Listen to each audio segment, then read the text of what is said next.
to be about, baby. Go free up your eyes, stop acting crazy.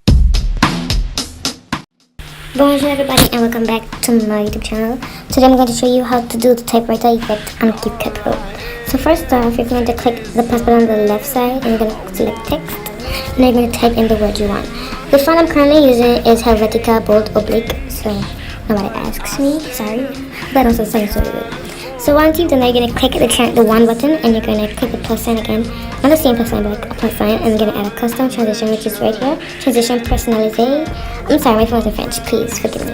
But anyway, you're going to go to the first arrow. And you're going to click the crop sign. And you're going to crop this over here.